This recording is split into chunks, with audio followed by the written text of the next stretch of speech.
Hey gamers, if you're ready for a pupper party, then you're ready for good puppers. Let's take a look at how this game plays.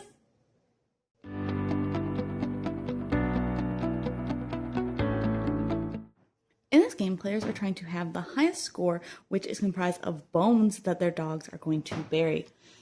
In order to set up the round, they're going to fill the dog park with face-up cards, one per player, and then one extra one. And then everyone will start with 3 cards in their hand, and they will secretly select one out of their hand to play and put it face down on their reference card. Once everyone has selected, they'll reveal simultaneously and read out the number on their card. And then players will take player turns in order from the highest to the lowest number. They'll put the dog into their tableau, their dog park here, and then they will perform the trick that is on the dog if they're able to. Tricks are optional, and they can perform only parts of tricks if that makes sense to do so. So in this case, I would bury a bone here, which means taking the top card of the deck and burying it underneath the card here with one of the scores sticking up. It starts off as a 1, but if I do get some upgrades, I might be able to get it all the way to 10 points. So I would bury that bone, and then it says to upgrade 1 bone at each of star different groups. So right now I only have 1 of this pit bull type of dog, so I would only get to upgrade 1 bone at 1 different groups. So I don't have any other groups right now, so I don't have anything else to upgrade, so I'm going to skip that portion. Then I would take a card out of the dog park to add to my hand. Maybe I want more pit bulls, so I'll go ahead and put that in my hand.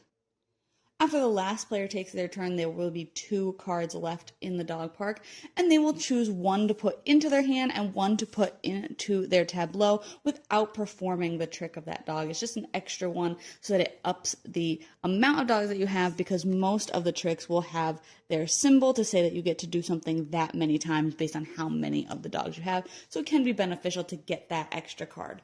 Players will continue playing different rounds, refilling the grid there, playing their cards, doing their tricks, until they can no longer fill the dog park at the beginning of a round, and then they'll head into the final round where they will still take all of the other steps, but they won't draw another card into their hand at the end of the round. Then players will go ahead and add up their score. They will add up all of the different bones that they have under all their dogs, and then all of the dogs also have an end game bonus. So in this case, for each group that you have with 2 or more pups, you can upgrade a bone here twice. So if they're able to do that, then they would go ahead. Like I said, upgrading is just changing the orientation of that card to show the different amounts of points. And then again, they'll just add up all their points, and the player with the most points wins. Overall, I thought this was a really solid card game. I thought everything kind of worked mechanically really well together.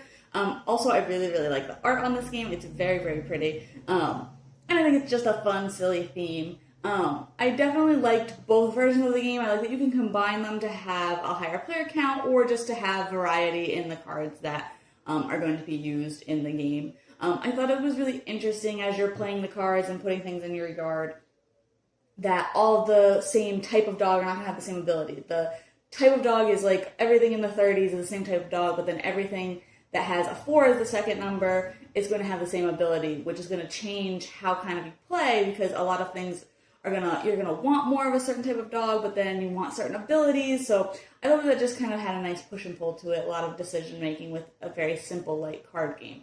I also liked the 90s in both sets. The cards in the 90s are wilds, so I thought that gives you a little bit more flexibility. If you get one of those, you get to go a little bit earlier in the round, and then you get to have that wild, which is cool. And then the ones in the original game are just kind of just more tricks that can be performed, but I liked the ones in the second game because they have schemes on them, which basically want you to have a certain something. So for example, one wants you to have 6 cards of the same kind, 6 cards in their stack. And then if you do, you get to flip that card around and you get 2 times the points for having bones in that stack, which can make a huge difference. So I thought that was really cool and definitely added a little bit more strategy to the game. But overall, I just think that it works really well if you like card games and you like card games with good amount of decision-making skills without being too difficult, then this is definitely for you. But you can check my full thoughts on the blog today to decide if you want to pick this one up.